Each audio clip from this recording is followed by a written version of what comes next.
Hello, good morning. It's a Tuesday morning. We're going back to work. Kumusta man mo?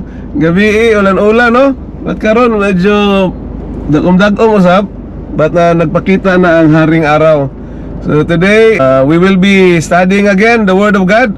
Ang ato ang reading karon ginakutlo nato sa Matthew 6, wherein Jesus is teaching His apostles on the things about prayers.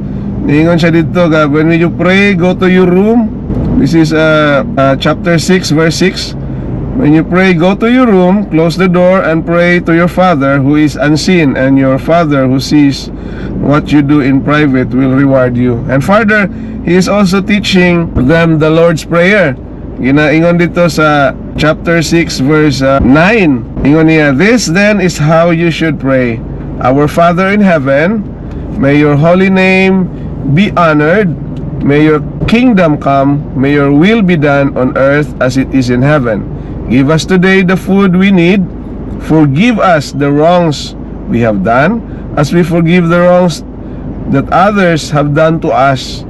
Do not bring us hard testing, but keep us safe from the evil one. And further, akala na to dito ra ni Ed, no? He further stress one thing in the prayer, and it is very important, mga igsoon. Sa verse 14, okay? If you forgive others the wrongs, this is not part of the prayer, but he's just elaborating. If you forgive others the wrongs they have done to you, your Father in heaven will also forgive you. But if you do not forgive others, then your Father will not forgive the wrongs you have done.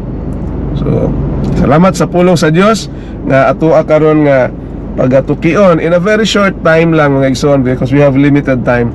So, our Lord Jesus Christ is teaching His apostles on the ways how to pray, and it involves a holistic prayer. First, He wants to glorify God first, no?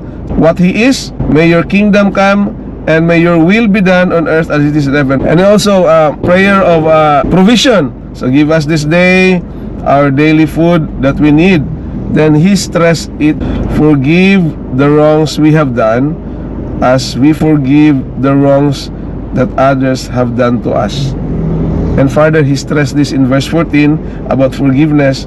If you forgive others the wrongs that they have done to you, your Father in heaven will also forgive you. But if you did not forgive others, then your Father will not forgive the wrongs.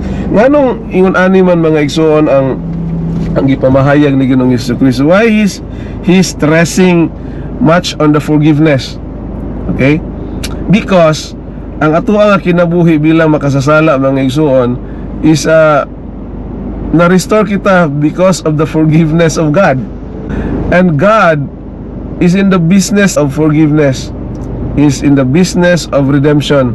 Mao man gani, mga igsoon, nga bisan mahal niya ang iyahang anak na si Ginoong Jesucristo, i-subject niya kini into a sacrificial lamb just for us to be saved. Na dili mabuhat na sa katawo kanang yano-yano lang gud nga forgiveness. But as a follower of Christ, Christ also wants us to develop that kind of forgiveness, no? Kanang sacrificial gyud nga forgiveness. Ngano man, because sa ato karon nga panahon, even this message goes to the Christians, no? We are also in the business of making disciples. Ingon pa gani dito sa the last chapter of Matthew, the Great Commission. Ingon dito nga, therefore go and make disciples to all nations, baptizing them in the name of the Father, of the Son, and of the Holy Spirit. Bisag diri na lang sa takutob, God commissioned us to do our part when we became Christians. And what is that? To make disciples also, who are also needing the salvation of God, because a lot of people are really not into God, and surely their souls will be put into ultimate damnation kung dili gyud na sila ma-save. So we Christians, we are on the mission of making disciples, making them also part of the salvation plan of God. So how will you do it? Okay? It is through relationship. Relationship, good, mga igsoon. Whether you like it or not, when you become Christians, you are tasked for this great commissioning. So how can you do this kind of commissioning kung okay, pwede man, you will stay in your cubicle and you will never speak to anyone. But ang porsyento ana, mga igsoon, nga mahimo na siyang successful is close to zero. O grasya na lang sa Ginoo gyud, no?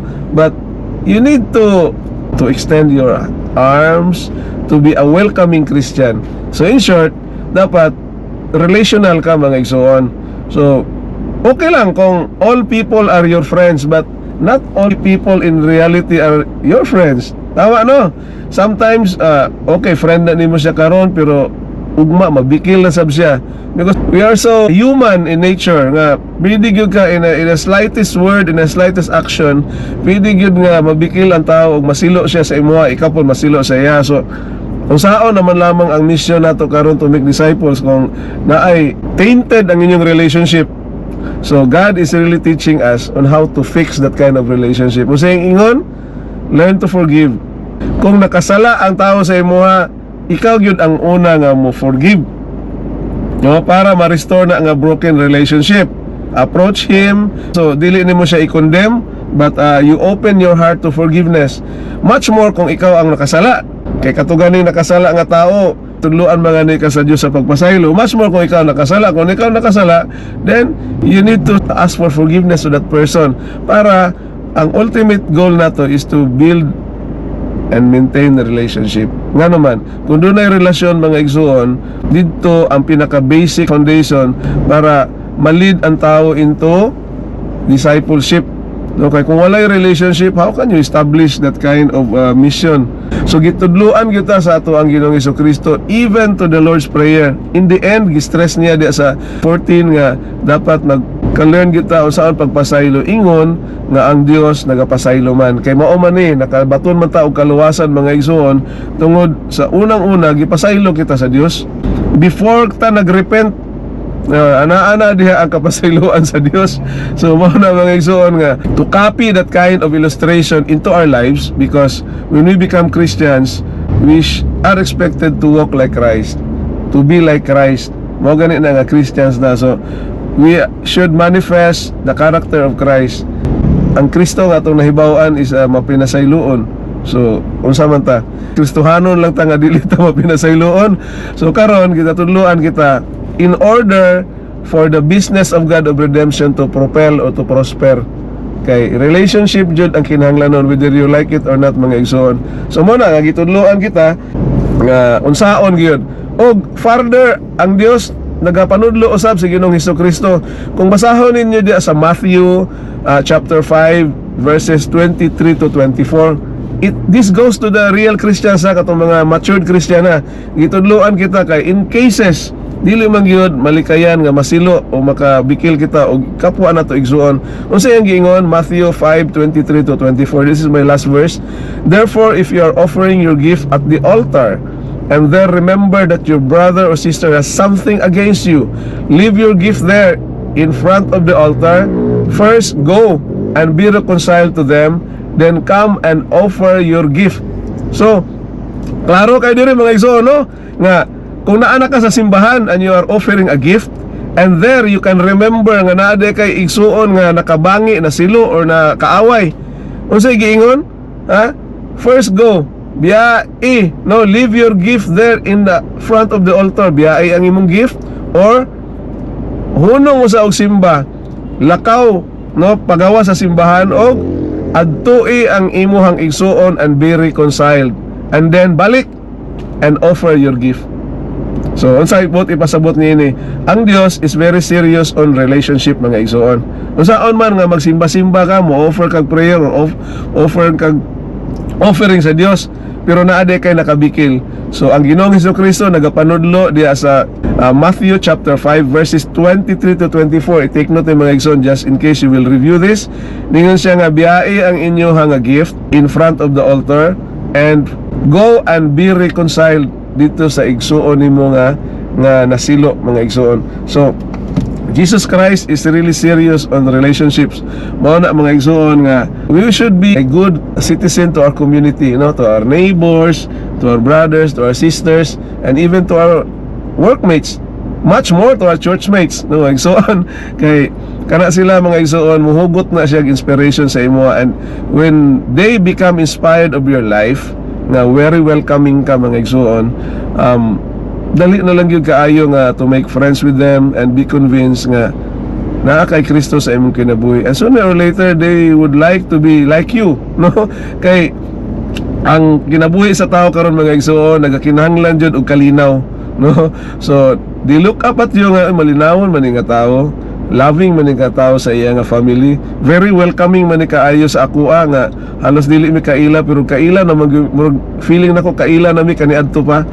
Ingon ana ang ipabati nato sa tanan nga katawhan. So in order to do that, dapat dunay relationship nga ma-establish.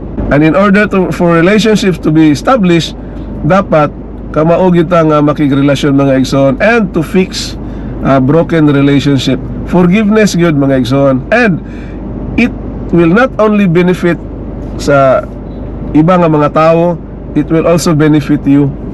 Ngano man, mahil ang imong kasing-kasing mga igsoon. Biruin mo na kung dala-dala na nimo nga karga-karga nga dili ka kapasaylo. Lisod ang imong heart, no? Bugat ang imong kasing-kasing. So in order for you to release that kind of heaviness sa imong heart, dapat surrender na nimo, ihatag na nimo sa Dios pinaagi sa pagpasaylo ni ana. So nianing kabuntagon mga igsoon, we just have a very short time to discuss things in our devotional, but I hope you are getting something out of it. So may the Lord bless you and keep you, and may His face shine upon you, and will give you peace throughout your day or our undertakings today. God bless you all, and have a blessed Tuesday. Amping ta mga igsoon, dalatag payong kay no, sugod na sab og dagom-dagom. Okay, good morning and God bless you. Bye-bye.